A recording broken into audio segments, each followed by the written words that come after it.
What's happening? What's happening? What's happening? Of course, you know it's your boy B Hot Radio Shout in, stepping in the building. I got an artist that's tearing up the streets right now as we speak. Caskey, what's good with it, boss? You are so good at that. Hey, man, I got to bring it in the right way every time, man. I like that. I'm doing well, man. I mean, this Cadillac music, man. Yes, sir. Break it down to me. Yes, sir. It's my first project that I've worked on since moving back to my hometown. Okay. So I think that's where a lot of the energy comes from. It's me and this dude Anonymous, whole project top to bottom. Okay. Every sound produced by him, every lyric written by me. Yeah. But yeah, I think it's just got a special energy because it's got that hometown feel, and it's me being around my family, around my homies, and just getting personal about my life. Exactly. I mean, Firestarter, I had a chance to check that one out, man. I mean, you're going crazy on that one as well, bro. Yes, sir. I mean, break down the creative process behind the music. When you get into that studio and it's time for you to go in, how are we coming up with these hits? Shit, honestly, like, I try to go into the studio with, like, no expectations. Okay. Like, I don't think I ever know it's so much of being an artist is, like, failing. I'd say, like, 90% of being in the studio is, like, making shit that you leave and you're like, that probably wasn't it. So I try to go in with no expectations. Firestarter was actually a record that I was working on the YelaWolf Black Sheep Part 2 project. Yeah.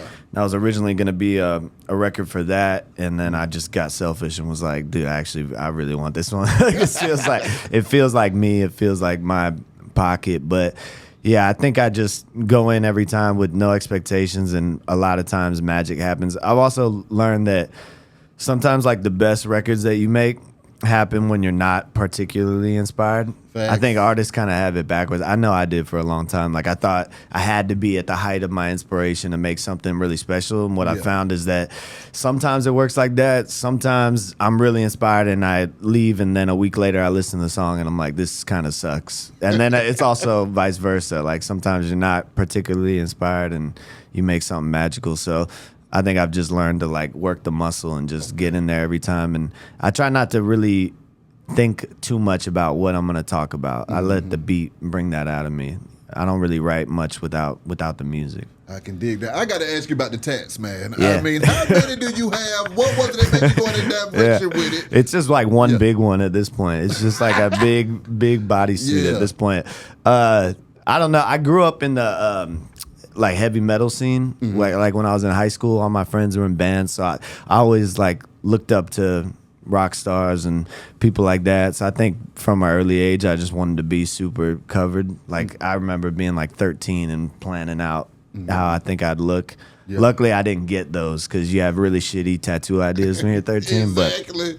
Got a big Mickey Mouse. Yeah. But I started when I was 15, and not much older, but I didn't get really covered till about 18. But I mean, I'm going on like 10 years of covering. My older brother's a tattoo artist, so I got the cheat code, and I just But he gets a kick out of just fucking me up at this point. Like, my whole head. Can I cuss on here? Say what you feel, fucking me up. But yeah, it's just like my whole head, my ears, my back of my head, whole thing. I love it, honestly. My God, it's funny. There's been a viral clip going around of this guy talking about how, like, heavily tattooed people, it mostly is a signal of, like, anxiety and mental instability, which, like, I'm not necessarily gonna 100% argue with, but for me, like, I've always felt better, like, the more that I got. Like, when I look in the, like, every time now when I wake up, I look in the mirror, I'm like, that's fucking sick. Like, every time I catch a glimpse of myself in the mirror, I'm like, this is fucking awesome. So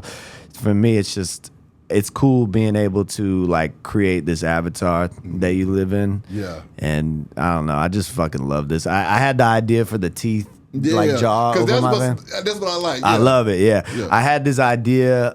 You ever seen the movie Apocalypto? Yeah. So you know the guy that leads the tribe that has the big jaw hanging from his necklace? Yeah, I saw that and I was like, man, you always see these tattoos of, like, a girl or a guy with, like, a lion head over him or something like that. So I always knew I wanted to do this, and I'd never really seen it before. Yeah. And so the more the idea just brewed in my head, I was like, I had to do this before somebody else does, because I just pulled it. If I'm not gonna do it, nobody's gonna do it. So I had to start.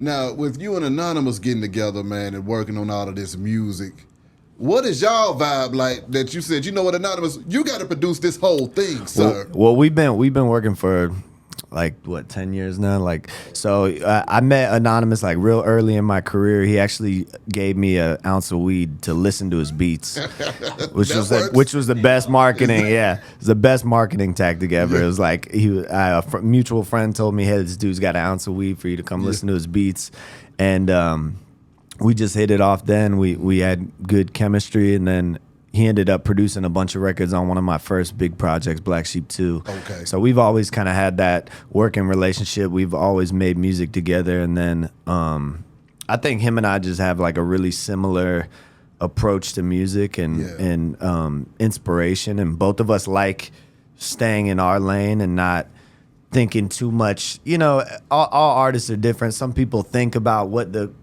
current of music is and want to emulate that, and for us it's like we've always like not really cared what the industry was doing or what was popular, because you know, stuff that shakes the world and makes waves is mostly in its own lane, and it's new at the time, or it's, you know, stayed true to yourself. Even like classic New York backpack kind of stuff is making a reoccurrence now, and the people that really resonate with that and have stayed in that lane are shining, you know. So for us, like, we have a similar outlook and approach, and so it just made sense for us to do a whole project. Coming out of Orlando with it, what was it like trying to get your music heard and growing that fan base to the point to where you're getting millions of streams and views and everything else? Yeah, Orlando's like a weird city, because I've been to, now that I've traveled a lot, I've been to a lot of cities that feel like there is this like big local scene and culture. And like Orlando's unique because it's a big tourist capital. A lot of people have moved there from other places. So I feel like it kind of lacks that local scene. I mean, there was local scene growing up, but it wasn't like overwhelming local support like that. Yeah. So I don't know. At some point, I kind of just broke out of that. Like you know, the signing the Cash Money and Birdman thing happened early in my career. Yeah. And that was kind of like random and unexpected. And so, you know, it kind of just propelled me out of that. And so I think the blessing with the internet nowadays is that you don't have to think too much. Like, you don't have to only have local support first, which is cool. Like, I probably had the most love out of anywhere in Orlando now, but yeah, I think the cool thing about the internet is you don't have to worry about that too much. Like, your fan base is out there, and if you just use the internet to reach people. But I mean, it was competitive. There were lots of very talented artists where I grew up. Like, that's one thing I will say. Like, I never felt like I always felt like a special artist, or that I had something unique, you know, in my own journey. But I never felt like particularly the best rapper. Like, some of my homies today, I still think are better rappers than me. There's lots of talented people, you know, where I'm from, but I had this like relentless vision. Like, I just had no plan B. I never thought, once I found music, I never even like thought about doing anything else. How the hell did you find yourself on Cash Money? How did that whole situation link up? Yeah, so I don't know, man. The universe is weird. Like, things match up and happen that you don't. I wasn't trying to get signed by a label or anything. I had a record with a friend of mine from Orlando. It was actually like kind of a pop song that I was featured on. And his manager was DJ Nasty at the time, who was like Khaled's right-hand man. Okay. And so Nasty had came to Birdman to show him this artist and one of the records I was featured on. And Bird was like, wait, who's that dude? And so just randomly one day I get a phone call and it's like, hey, this is Stunner. And I was like, I didn't believe it. I'm like, who the fuck is this? And he's like, it's Birdman. And I was like, shut the fuck up. And he's like, nephew, it's Birdman. Come to Miami. I want to meet you. And, you know, it's like, I don't know. The whole thing was surreal, but super solid dude, super cool. Like, I feel like I had a unique and lucky situation with the label where I didn't really go through the like label A&R hoops. It was just Birdman being like, wow, this kid's talented. And I think he knew at the time, like, I was super new to being an artist, and so I had a lot of development to do and growth. But he just didn't really care. It wasn't like a money play for him. It was just like, I believe in your talent, and I believe in the longevity of you as an artist, and you know. What were the turned into things that you learned though, being around Bird and that machine? Obsession with it. Okay. Like what's so cool about Bird and Slim that I've never seen with like any other label people, like Hit Factory in Miami is where they work out of. They have multiple rooms in Hit Factory just booked out indefinitely. And with no artist plan of who's coming or whatever, but just if you're an artist there and you want to get in the studio, that room is already booked out. And like Bird and Slim are in there more than artists, and they're not trying to make music. They're just in there thinking about it, listening to music, seeing what the artists are coming up with. And so I just think that like obsession with it was something new for me, because I mean I was really into music and I obviously cared about it deeply and was obsessed with it, but it was this introduction to like, if you want to make a living out of this and you want to like be really gifted and different at this, you have to be obsessed with it. And to be like honest, there were artists that came after me that were more obsessed at the time that I watched propel past me, which was like just a lesson in self. Like Young Thug came to Birdman like maybe a year and a half ish after I signed, and I just watched, but I knew that he was like obsessed with it on a different level. Like I don't think I'd even unlocked that potential inside of me yet of like just living in the studio. Like I watched Thug just make hundreds and hundreds of records and just be in there and live it, you know? When you saw Thug show up out of nowhere, did you think that he was gonna go on to make that many hits? Yeah, like I mean, I think Thug's success surprised anybody, but I wasn't surprised that he was like a special artist. I think that was obvious to everybody. He was so different and like dude, he just had such a unique style. Like the way he dressed, the way he moved, the way he recorded, the sound. Like I was listening to him do things on records that like Danny Glover. That record was just so different at the time. So I was just blown away. Everybody knew that it was special though. Even Bird was just like, dude, this dude's gonna be something different. So I don't think anybody was surprised at his success. Anybody that can continue that and perpetuate that over, you know, a decade, that's impressive though. Exactly. Yeah. I want to ask you about those internet streets at the same time though too, because growing your fan base online, that's a new world that we're in right now. Back in the day, you knew it was the flyers, you had to go to the open mics and all of this extra stuff. Yeah. What were some of the tricks of the trade that you used to get yourself heard and get your buzz going online? I mean, I think it's something that I'm still learning. Like, you know, my come up at the time, it was like I started dropping music pre-streaming era, you know? So I did the CDs stuff too. Like before the internet, what I would do is like I was selling weed at the time. I would take all the money I made from selling weed. I would go press up these thin slit CDs, and I would press up thousands of them, and I'd go give them out at the let outs of concerts all throughout Florida. So like if an artist came to a show, I'd go post up, or me and a couple people would post up after the show and just give out thousands of CDs. So I did that too. Okay. And then as the internet stuff, as the internet stuff blew up, I learned that too. It's funny because nowadays, like artists complain a lot about like having to make content or having to do the internet stuff, because all of us as artists, we just want to make music and then it blow up. But I think that like we're at a really like lucky time right now, so people should not complain about maybe having to learn to make content of these things, because back in the day you had to do what the fuck I was doing, or you only had to go through a label gatekeeper. So I've like learned as it's gone. Like, you know, I came up in the Dat Piff era too, where like I was dropping mixtapes on Dat Piff, and I think for me what's just worked is just being open and honest about my journey as an artist. And like, so my fans, they connect with me because of things that I've been through. Like, you know, coming up the way I did, or like I lost my father to suicide. I've just talked about all this stuff and I've been real open. And so the people that are drawn to what I have come. And so I'm not the best at content. I'm not the best at internet marketing. Like I'm really not anywhere gifted, and there's a lot of artists out there that are a lot better at content or better at making things that go viral. I've never really like been particularly good at any of that. I've just been really genuine, and I've utilized the internet at every step to like connect with the people that do listen to my shit. When you lost your father to suicide, man, how did that impact you musically and just emotionally, man?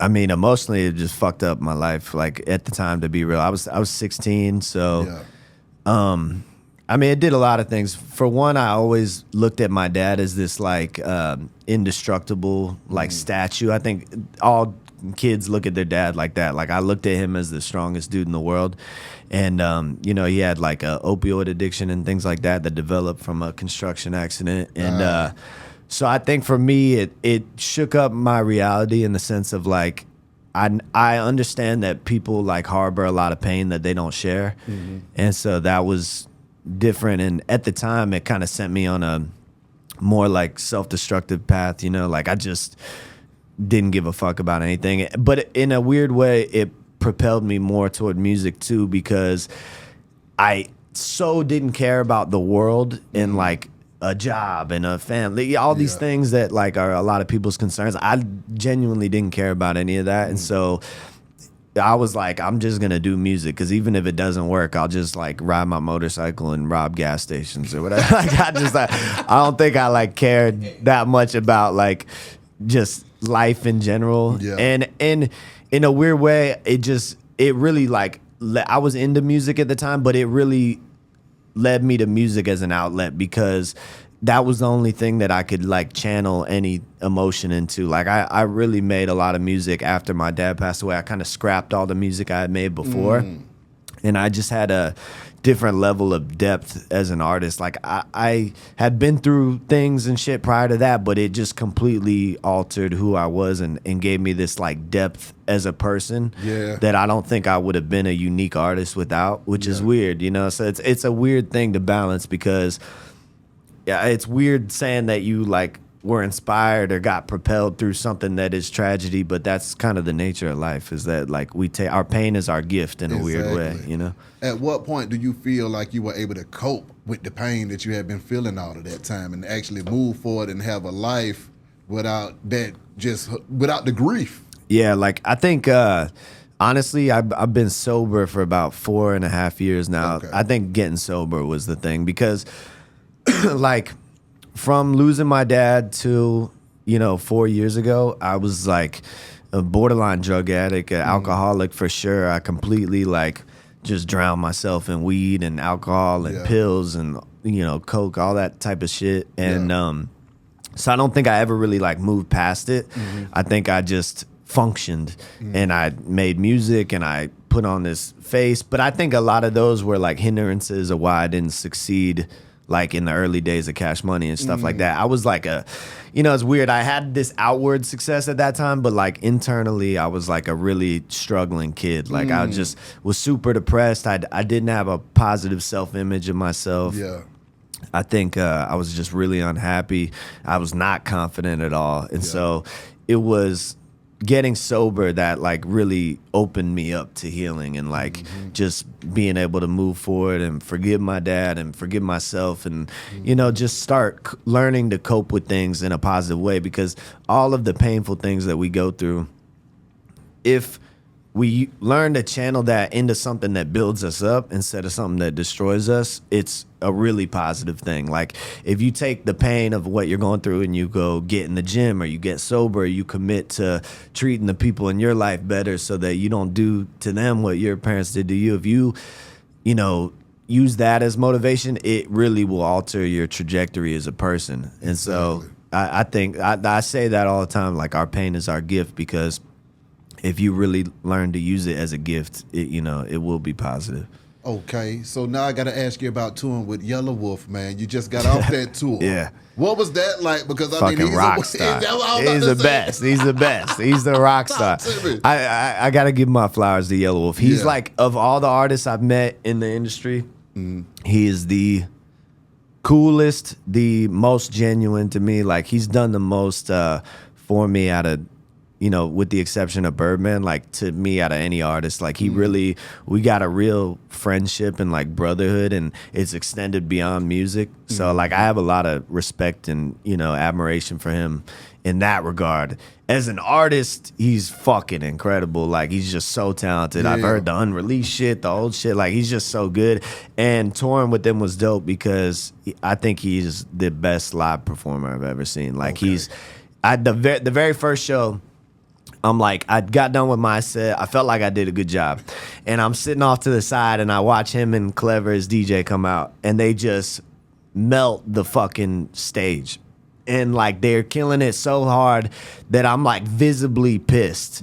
And my girl's like, are you okay? And my DJ's like, are you all right? And I'm like, just don't talk to me right now. I'm thinking. Yeah. And it's like I was just watching his set and it was like this. God, there's levels to this shit. Like you got that my whole set changed after that. My approach to performing live changed. Like he's an artist that like pushes me in every way. He's just a really good dude. Like we talk every week. Like he's just got good guidance for me as an artist. And he is cut from that same cloth that we're cut from of like the art first. Like he does not give a fuck about anything but the art. If the art isn't good, he don't give a fuck how famous you are, any of that shit. And so that's always the kind of artist I aspire to be. Being able to talk to him behind the scenes, though, man, what are some of the jewels that he dropped on you that kind of helped change the trajectory of where you was headed? Yeah, so many. I mean, one that I remember from tour was that he told me to like slow it down. Like on stage, he was like, just slow it down. He's like, you don't have to rush anything. He's like, bring people into your world. He told me about, I forget what he called it. I think he called it the Michael Jackson sizzle or something. You gotta let it sizzle. Where you just stand there and you don't say shit and you let everybody erupt.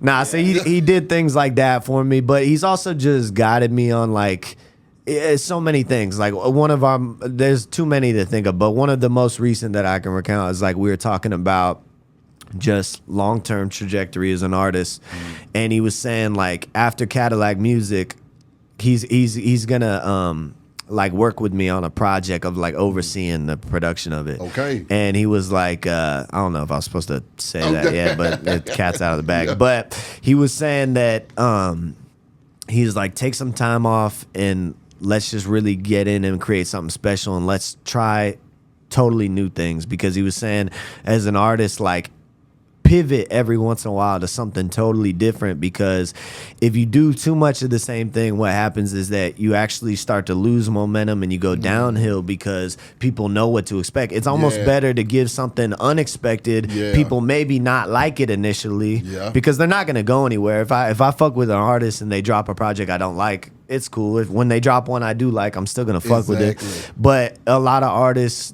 that we've seen over the years, like, they just continue to do the same thing and they end up in this rut or they start to go downhill. Whereas like artists that pivot and do something totally different, it just, you know, sometimes it is a big hit, and at worst it's just another pretty good album, on your catalog. So I mean, he's forever giving me advice. Every time I call and talk to him, he's just schooling me on something. Like, he's big brother for real. Answer me this though, Caskey. Being independent now, though, man, how you loving that? Being able to handle your own business. Love it. Yeah, look, I'll never say anything like bad about Cash Money, because my situation with them really was like unique and cool. And honestly, in this life, nobody owes you anything. That's so right. I'm like super grateful. Like, you know, people from the outside could look at the label thing and be like, well, you didn't blow up on the label. They didn't really do. It's not like that. Nobody can make you blow up. The biggest artist in the world could sign you and co-sign you, but unless you like really have that work ethic, that vision, that self-belief, you build a fan base, you're consistent, you know, unless you're doing those things, nothing's really going to work. So I look at all the lack of success on Cash Money as my own blunder. And it was my own fault, and for what I was dealing with internally, they've done nothing but positives for me. So like, I'm forever grateful for Cash Money, and I think an artist would be lucky to sign to them. So I have good things to say about them. But one thing that I like maybe like didn't enjoy as much on the label is that I felt like a lot of things that were my own creation and doing were credited to somebody else. You know, like if I came up with a great idea and made a great video or something, it was like, well, yeah, he signed. And so that part started to bother me. And also, like, I've just always like loved the independence of like dropping when I want. Luckily on Cash Money, I signed before streaming became a thing. So streaming became a thing about a year after I signed, and then I was like in this weird loophole where I was like, so I can drop my projects on streaming, and they're like, yeah.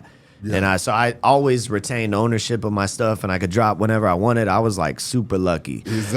But I as an independent artist, I've always like liked that of like moving on my own time. And I don't know, I just built something with with my following that you can't buy, and like, you know, a lot of times. There's no label people in here. A lot of times label people is full of people that don't really know what they're doing. Not all the time. And there's lots of really talented people that work for labels, but there's also a lot of kids that just came from Georgia State and they got a degree in business, and that means nothing to like what's going to make an artist really work. And I think like with the internet and where technology's going, artists have to figure out what makes them like special, how to build a genuine connection with their fans. Those are all things that labels can't teach you regardless. It's cool to have a machine to press a button, which is like, there's always benefits to that. I wouldn't like knock anybody signing to a label, but you know, I'm enjoying this method. I'm making more money than I made. I you know, move on my own dime. I'm about to drop $100 mixtape in 2 weeks. And so it's like, it's like, break down the $100 mixtape, because I'm seeing that a lot now going on out here in these streets. Yeah, like I mean, obviously Nipsey Hussle, the GOAT, you know, the pioneer of it. So, you know, it's not a unique thing to me, but it's a good thing. No, it's awesome. Like two years ago, I did the first $100 mixtape. Basically, for me, I was already putting out projects as an artist. You can only like really drop so many projects a year because it takes time, attention, money for the rollout. You have to plan it. So you can't just drop 30 projects a year. It'll fall on deaf ears. So in that process, though, like in the process of making Cadillac music, we probably made 10 times as many records that are on the album. So if there's 15 albums or records, I probably made 150. And so there's lots of good music that for whatever reason just didn't fit the project or something like that. So the first time I did the $100 mixtape, it was me being like, man, I have so much good music in my catalog. I don't want it to die here. But it's also like when I make an album, I don't just like go artificially like pick great records. I have like, I'm following this vision of like what fits it. And so I might have the best record in the world, but if it just doesn't happen to fit this vision, it's not going to make it on the album. So I have lots of good unreleased music.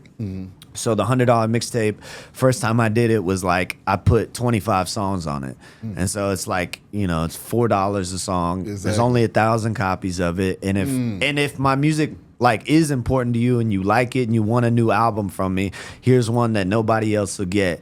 And so like when I did the $100 mixtape, I sent out these documents with each one that was like it was me expressing like the importance of the $100 mixtape, how to me it was like a creative offering to the gods of like, here are records that could be great and could go on streaming, but I'm going to sacrifice them to like this limited number of people in hopes that new inspiration comes in. And so I asked everybody, please don't upload it on the internet. Like it's not for everybody. It's just for y'all. And so 1,000 copies sold, not one copy's on the internet. You can't find it on YouTube. You can't find it on a leaked website. So that's dope to me. That's off the damn chain. Yeah. So that's like a testament to like how special it was to those people. And so right now, it's been 2 years since then. I've made so much music in the last 2 years. I felt like it was like time to do this again.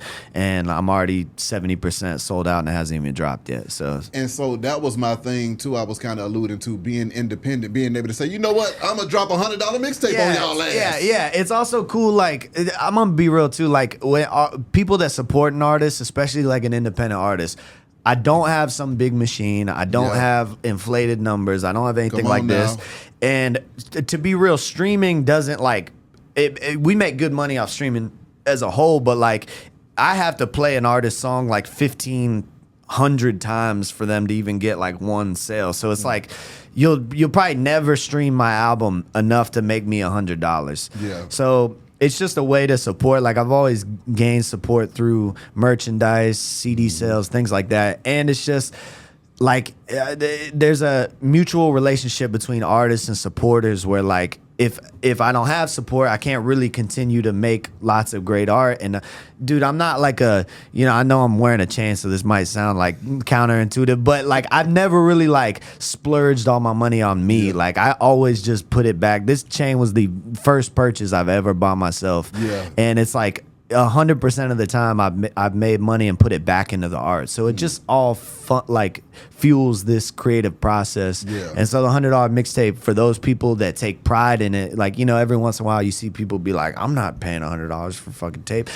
It's not for them. It's for the people that are like proud to be like, dude, this dude's music has changed my life. Like that. Those are the only people I want to buy it. I don't want some like fly by night fan. Yeah. I want people that are like, dude, Caskey's music changed my life. I'm glad to pay $100 for this project that nobody else is gonna have. And I don't know. It's just been dope. It's been on pre-sale for 3 days, and it's 70% sold out. So that's crazy. It's a way to capture the value. Yeah, exactly. Yeah, and there's for both sides. Yeah, and this one's got 28 songs, so it's even more. Come on now, Caskey. When you're going viral on TikTok and Instagram with the freestyles, man, and with the Buckies, dude, fucking Buckies, dude. Shout out Buckies. Send me a pack of beaver nuggets because they're awesome. And I've just definitely put 6 million people on the Buckies or just reignited their love for it. But I mean, how does that make you feel though when you can press a button called upload and share and you hit 6 million people though, man?